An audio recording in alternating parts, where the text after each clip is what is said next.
El día de hoy vamos a continuar con nuestras clases básicas para pregrado, hablando sobre la fisiología del aparato cardiovascular.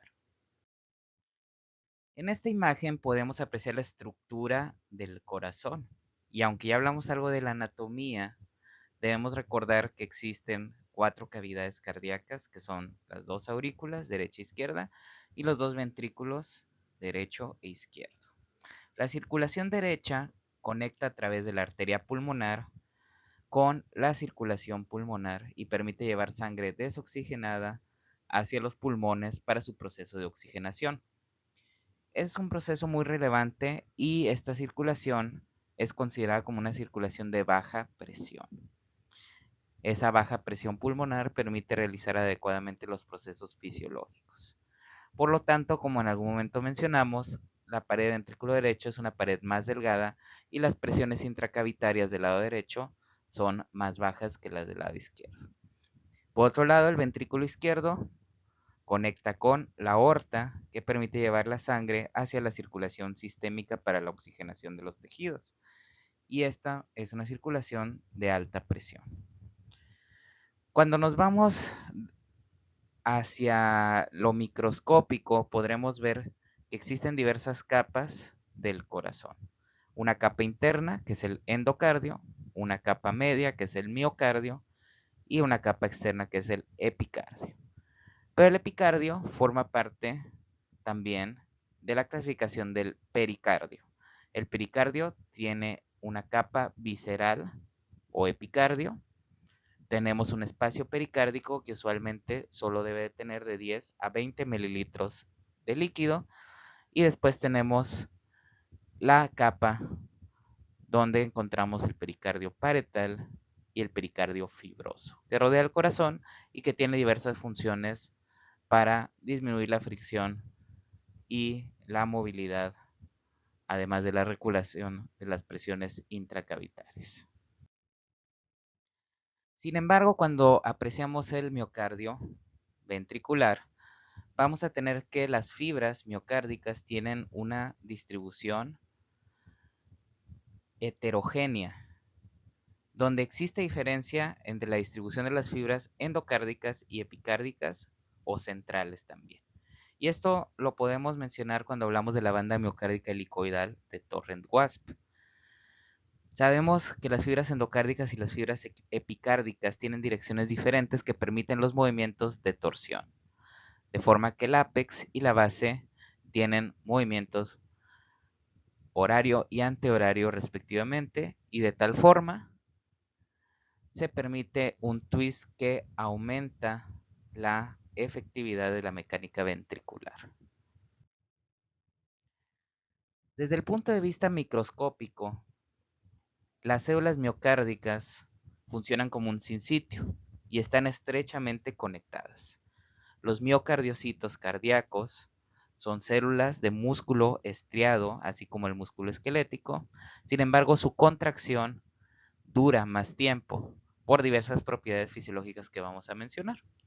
Y están conectadas a través de los discos intercalados, que son básicamente conexiones de la membrana y a través de las cuales se permite las diversas uniones y conexiones para los distintos procesos fisiológicos. Para esto debemos de entender cómo funciona el potencial de acción de la célula miocárdica, y este es el potencial de acción clásico del miocardiocito. El potencial de acción de la célula miocárdica normal, que no pertenece al sistema de excitación automática que tiene el sistema de conducción, me refiero específicamente al nodo sinusal, tiene estas 4 fases, o en realidad 5 fases.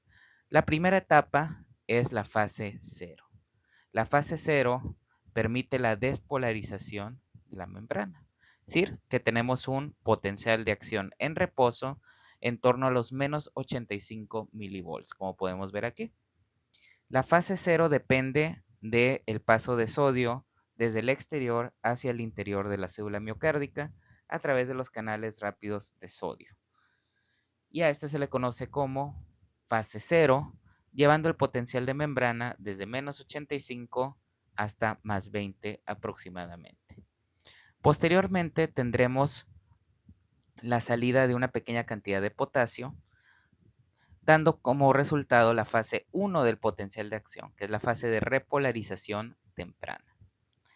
Sin embargo, a diferencia del músculo esquelético, tenemos una meseta que amplía el tiempo de duración del potencial de acción y que también regula la permeabilidad de los iones potasio, permitiendo que el potencial de acción y la fuerza de contracción sea más larga y más potente. Esta fase 2 depende de los canales de calcio tipo L. Posterior a la fase 2, la meseta, dependiente de los canales de calcio tipo L, que son canales de conducción lenta, empezaremos la repolarización ventricular, que es la repolarización rápida, es decir, la fase 3, que depende de la salida rápida de potasio a través de la membrana. Y posteriormente tendremos la fase 4, que ya es la fase de reposo y que depende de la bomba de sodio-potasio ATPase. Cuando hablamos de los mecanismos de excitación-contracción, podemos ver cómo una vez que ocurre la entrada de sodio, lo que va a permitir realizar la contracción del miocardiocito va a ser la entrada de calcio. En estos casos tenemos estas estructuras que son invaginaciones de la membrana conocidas como túbulos T, que son estructuras más largas y más profundas que en el tejido muscular esquelético. Estos iones de calcio van a entrar al sarcoplasma a través de canales de calcio tipo L localizados en la membrana celular de los túbulos T y que son activados por voltaje una vez que inicia la despolarización de la membrana. Pero también hay calcio que está depositado en el retículo sarcoplásmico y que también es liberado a través de los canales dependientes de rianodina.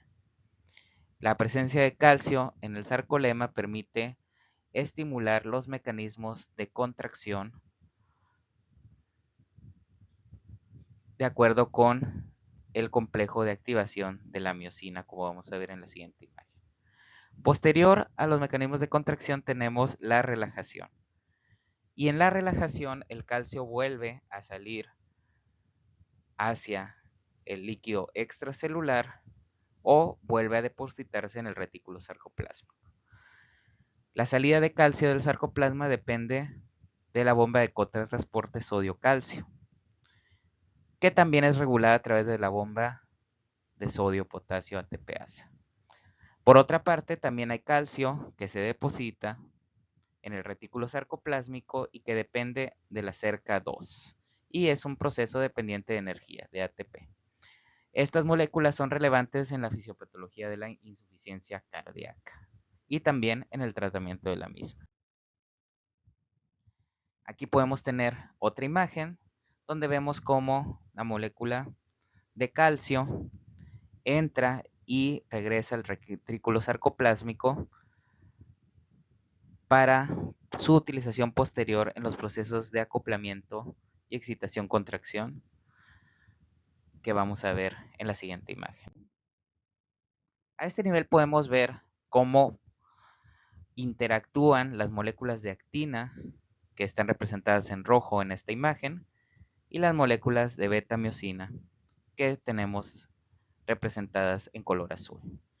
Como podemos ver, la actina interactúa de forma estrecha con diferentes proteínas. Tenemos la tropomiosina, cuya función principal es ocultar los lugares de unión de las cadenas pesadas de la beta-miosina y por lo tanto regulan también el acoplamiento de la miosina con la actina. El complejo de troponina, tropomiosina, es lo que permite regular y realizar este fenómeno.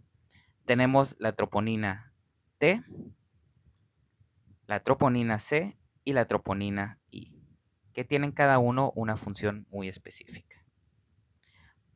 Por ejemplo, la troponina C es la que se une al calcio y permite destapar la tropomiosina y de esta manera exponer los sitios de unión de la actina. La troponina T, que corresponde a un 15% de las troponinas, es la que está unida al complejo de troponina tropomiosina. Y la troponina I inhibe la interacción actina-miosina cuando no existe la presencia de calcio. De esta forma, la presencia de calcio es fundamental para poder llevar a cabo el acoplamiento de la actina con la miosina y por lo tanto llevar adecuadamente el proceso de contracción del músculo cardíaco. Por otro lado, tenemos también los filamentos gruesos.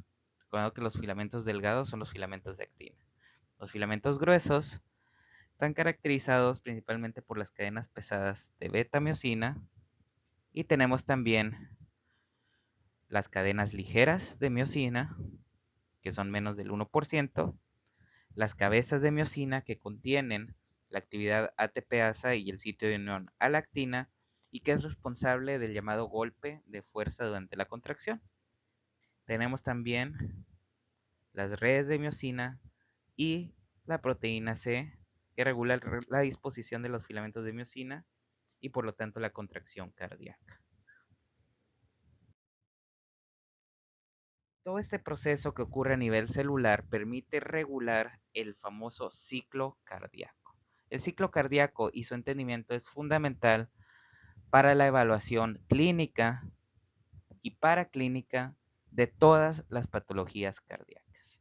Esta es realmente la base de la cardiología clínica y descrito por Carl Wiggers. Este famoso diagrama del ciclo cardíaco de Wiggers es fundamental conocerlo a la perfección para poder entender todas las patologías cardiovasculares. Sin embargo, a este punto describimos algo muy importante. Por ejemplo, podemos hablar de un ciclo hemodinámico, que es el que vamos a mencionar en este momento. Pero también tenemos la representación eléctrica del ciclo cardíaco a través del electrocardiograma de superficie. Pero tenemos a la su vez la representación auscultatoria a través de los ruidos cardíacos y agregados, el cual es el ciclo auscultatorio. Tanto el ciclo eléctrico como el ciclo auscultatorio los veremos en las sesiones de electrocardiografía y de exploración cardiovascular. Sin embargo, el entendimiento del ciclo hemodinámico es fundamental realizarlo desde este momento. Ahora, para entender el ciclo cardíaco de Wiggers y su componente hemodinámico, es relevante dirigirnos hacia estas curvas. Como podemos ver, tenemos una línea roja que representa la presión del ventrículo izquierdo. Tenemos una curva punteada que corresponde a la presión de la aorta, que podemos ver aquí. Y tenemos otra también punteada que corresponde a la presión de la aurícula izquierda. Más abajo tenemos una línea azul que corresponde al volumen ventricular. Vamos a centrarnos primeramente en las presiones. Si nosotros vemos la línea roja, podemos ver su comportamiento varía dependiendo de la etapa del ciclo cardíaco. Por lo tanto, tenemos un comportamiento diferente en sístole y otro en diástole. La sístole se refiere a la contracción del ventrículo y tiene dos partes. Como podemos ver, la presión en reposo, que es la presión telediastólica del ventrículo izquierdo, debería rondar a los 0 milímetros de mercurio en condiciones normales. Es decir, cuando el corazón está totalmente relajado, este ventrículo izquierdo no debería tener una presión alta, sino una presión cerca del 0. Cuando ocurre el inicio de la sístole, el ventrículo izquierdo, para poder contraerse, debe de incrementar su presión. Sin embargo, se debe de alcanzar una presión mayor que la presión encontrada en el sistema arterial, es decir, en la aorta, en reposo, para poder abrir dicha válvula. Entonces, este periodo de incremento de presión del ventrículo izquierdo se le llama periodo de contracción isovolumétrica. Es decir, el ventrículo izquierdo está contrayéndose, pero todavía no hay ningún cambio de volumen y la válvula aórtica permanece cerrada.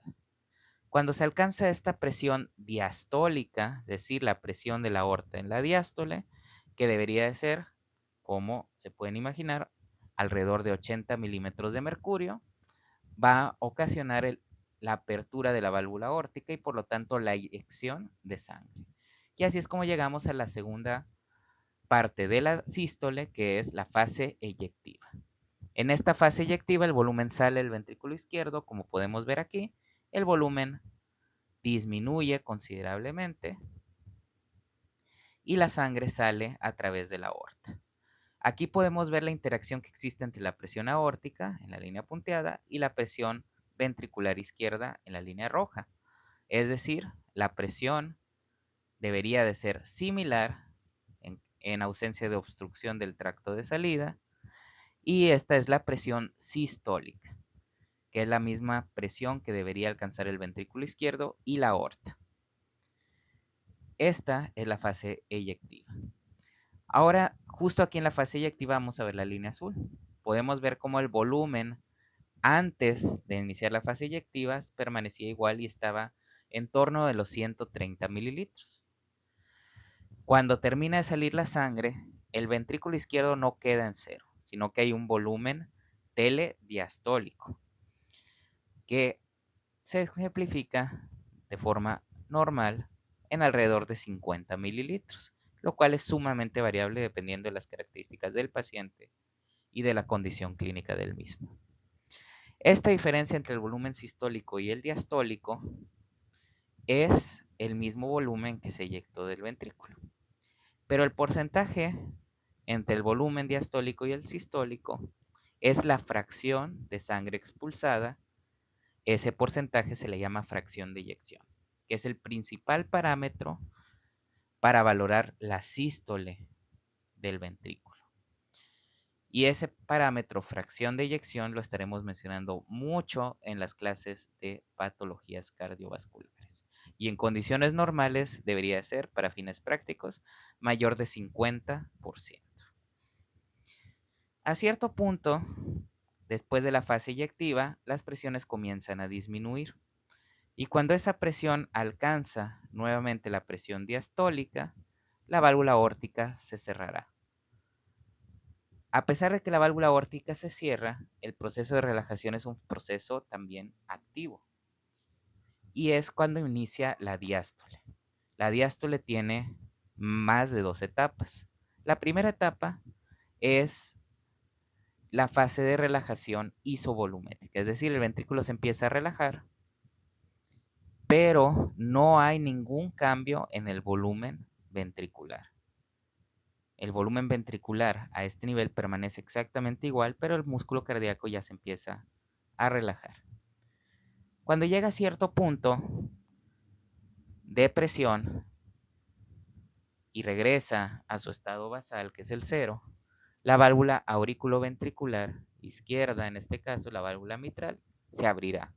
Y esto permitirá el pase de sangre de la aurícula al ventrículo. Este paso de sangre de la aurícula al ventrículo conforma las siguientes 3 etapas de la diástole.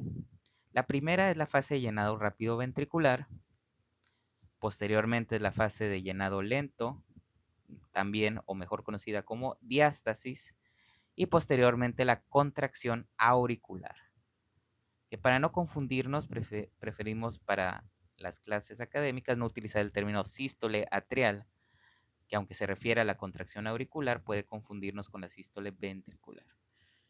Entonces las 4 etapas de la diástole son la fase de relajación isovolumétrica, la fase de llenado rápido ventricular, la diástasis o fase de llenado lento y la contracción auricular.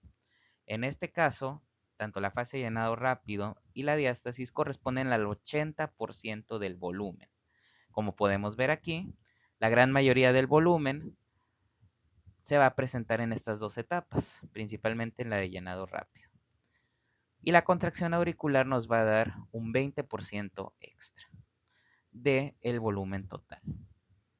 Este gasto que nos da la aurícula izquierda tiene relevancia en diferentes tipos de arritmias como la fibrilación auricular y nos puede descompensar múltiples patologías cardiovasculares cuando se pierde esta actividad auricular. Posterior a esto tendremos y reiniciaremos la sístole y seguida la diástole, y de esto de forma consecutiva y permanente. Ahora hay una línea punteada que no mencionamos, que es la de abajo. Esta línea punteada corresponde a las presiones de la aurícula, en este caso de la aurícula izquierda, las cuales tienen 3 ondas positivas y 2 descensos. La onda A, la onda C, en la que tenemos el descenso X, que tiene 2 porciones, y posteriormente la onda V y el descenso Y. Estas ondas se pueden describir para la aurícula derecha y sobre todo para la presión venosa yugular, pero también se pueden describir hemodinámicamente en la aurícula izquierda, que es lo que tenemos representado en este ciclo cardíaco. Estas ondas de la aurícula podremos entenderlas mejor en la clase de la evaluación del pulso venoso yugular. Aquí tenemos representado precisamente las diversas fases del ciclo cardíaco. Podemos ver la representación esquemática de las cavidades cardíacas. Vemos cómo durante la contracción isovolumétrica todas las válvulas están cerradas. Hay un aumento de presión, pero la válvula aórtica y la pulmonar están cerradas. Cuando la presión rebasa la presión diastólica a nivel de la aorta y a nivel de la arteria pulmonar, estas válvulas se abrirán y habrá una eyección de volumen a través de los grandes vasos, dando como resultado la fase eyectiva ventricular. Posteriormente tendremos la relajación isovolumétrica, donde nuevamente las válvulas se cierran y tendremos una relajación ventricular, hasta que se abren las válvulas auriculoventriculares y comienza a entrar la sangre en la fase de llenado rápido ventricular, y la diástasis corresponden al 80% del volumen, y posteriormente la contracción auricular, que corresponde al 20% del volumen que entra el ventrículo. Otro concepto importante es la curva de presión-volumen. La curva de presión-volumen es una forma de esquematizar la interacción que existe entre el volumen ventricular y la presión ventricular. Y esta es sumamente relevante para el estudio y el manejo de patologías cardiovasculares diversas, especialmente de la insuficiencia cardíaca y de diversos tipos de choque cardiogénico. Y para esto existen muchos tipos de curva de presión-volumen, desde las más simples hasta aquellas donde se ejemplifican parámetros mucho más complejos. La curva de presión-volumen básica, que debemos de conocer a este nivel, tiene 4 puntos relevantes. Si nosotros nos quedamos aquí, vemos cómo el volumen al final de la diástole, como ya habíamos mencionado, ronda los 50 mililitros. Y este es el punto basal. Una vez que abre, tenemos la parte B, que es cuando se cierra la válvula mitral. Después la parte C, que es cuando abre la válvula aórtica, y la parte D cuando cierra la válvula aórtica. En esta imagen nos ponemos al punto A como cuando abre la válvula mitral. Este periodo donde abre la válvula mitral tendrá el periodo de llenado, que como sabemos tiene un periodo de llenado rápido y posteriormente la contracción auricular. Este periodo de llenado evidentemente incrementará los volúmenes, pero no debería tener en condiciones normales un incremento muy significativo de la presión intraventricular. Se llega a cierto punto donde se cierra la válvula mitral y posteriormente iniciará la contracción ventricular. Cuando se contrae el ventrículo, pues aumenta la presión del ventrículo izquierdo, hasta que a cierto punto se abre la aorta. Esta es la fase de contracción isovolumétrica. Una vez que se abre la aorta, pues la sangre sale para dar resultado de la fase eyectiva hasta que se llega al final de la fase eyectiva y la válvula aórtica se cierra. Y posteriormente el ventrículo se relajará y en primera instancia hay una relajación sin cambio de volumen. y por lo tanto las presiones disminuirán sin existir ningún cambio de volumen en el ventrículo. Esta curva vale la pena analizarla y aprenderla para entender cómo interactúan los volúmenes y las presiones ventriculares. Existe relevancia clínica de esta curva.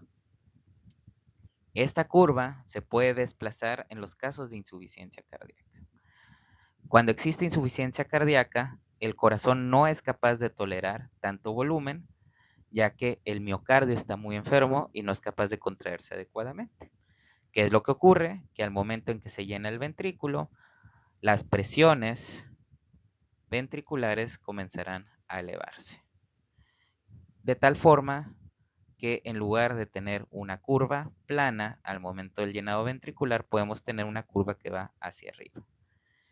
Esta elevación de la curva y de las presiones intraventriculares generará síntomas significativos de contracción, pero a su vez disminuirá el volumen eyectivo, disminuyendo por sí el gasto cardíaco y también incrementará las presiones de llenado. Como podemos ver, al disminuir la fuerza de contracción, la fase eyectiva se puede volver más lenta y podemos tener una curva más pequeña y una curva más desplazada a la derecha. Este es un ejemplo que puede y que varía dependiendo de la patología cardiovascular. Esta curva la repasaremos cuando hablemos sobre insuficiencia cardíaca. Aquí tenemos otro ejemplo, que es lo que habíamos mencionado de cómo se llegan a desplazar dependiendo de ciertas patologías, lo cual modifica los volúmenes intraventriculares y las presiones intraventriculares. Para terminar estos aspectos básicos de la fisiología cardiovascular, debemos de mencionar al sistema eléctrico del corazón, que evidentemente regula la activación de todos estos procesos que ya mencionamos. Toda la actividad eléctrica del corazón inicia en el marcapasos natural del corazón, que es el nodo sinusal. Como en algún momento mencionamos, el nodo sinusal se encuentra a nivel de la parte superior de la crista terminalis, aunque se puede extender hacia inferior, incluso hasta llegar hacia la vena cava inferior, y penetra en los tejidos miocárdicos a nivel de la aurícula. El nodo sinusal posteriormente permitirá la despolarización de toda la aurícula. Pero en condiciones normales esta despolarización que abarca las aurículas no debería comunicarse hacia los ventrículos excepto a través de la vía preferencial. La vía preferencial pues es el sistema eléctrico de conducción del corazón y es hacia precisamente el nodo aurículo ventricular que, como habíamos mencionado, se encuentra a nivel del triángulo de Koch. El nodo sinusal y el nodo AB se comunican a través de vías preferenciales, que antes se comunicaban o se reportaban como haces internodales y existían diversos epónimos. Actualmente, a través de estudios electrofisiológicos, sabemos que como tal solo tenemos documentado el haz interatrial, que es el haz de Bachmann, que estoy señalando en este momento. Y los otros tres pueden variar considerablemente dependiendo de la anatomía del paciente y por lo tanto no es necesario memorizarlos. En general, el haz de Bachmann, que es el haz que comunica la aurícula derecha con la aurícula izquierda, es relevante ya que puede dar origen a bloqueos interatriales que posteriormente evolucionarán a arritmias auriculares y que pueden tener ciertas complicaciones tromboembólicas. El nodo auriculoventricular genera de forma fisiológica un retraso. Como podemos ver aquí, si nosotros tomamos como tiempo cero el momento de la estimulación del nodo sinusal y tenemos 0.03 segundos hacia el nodo AB, en el nodo AB esperamos que haya un retraso aproximado de 0.09 segundos. Este retraso permite coordinar y sincronizar la actividad auricular con la ventricular. Y es muy importante que ese retraso sea fisiológico y no esté prolongado o acortado, lo cual podría dar lugar a ciertas arritmias. También podemos tener haces anómalos, conocidas como vías accesorias, que se salten este sistema y que lo veremos en los temas de arritmias. El nodo auriculoventricular, que tiene 3 porciones, se continuará a nivel ventricular en el haz de His. Y después del haz de His, a este nivel, se dividirá en una rama derecha y una rama izquierda. La rama derecha, que podemos ejemplificar aquí, podemos ver cómo sigue el trayecto de la banda moderadora y posteriormente se dividirá en las fibras de Purkinje, al igual que lo hace la rama izquierda. Solo que debemos mencionar que la rama izquierda tiene un fascículo anterior y uno posterior para abarcar todo el miocardio ventricular, antes de que éstas se dividan en las fibras de Purkinje y se pueda despolarizar la totalidad del ventrículo. Para que este sistema de conducción funcione adecuadamente, la despolarización del nodo sinusal es diferente, ya que este tiene una excitación automática y podemos ver que el potencial en reposo es mucho menor que el potencial en reposo de la fibra miocárdica no automática. Este ronda alrededor de los menos 60 a los menos 40 milivoltios y constantemente se está despolarizando a través de unos canales llamados canales tipo Fonny y que se pueden afectar en ciertas arritmias. Estos dependen de una activación constante de la entrada de sodio y calcio a la célula y por lo tanto existen diferencias, como podemos ver aquí, con el potencial de acción de una célula miocárdica ventricular. Finalmente, lo dejo con la foto de Carl Wiggers, quien con sus investigaciones fue capaz de darnos el diagrama y hacer la descripción del ciclo cardíaco tal y como lo conocemos.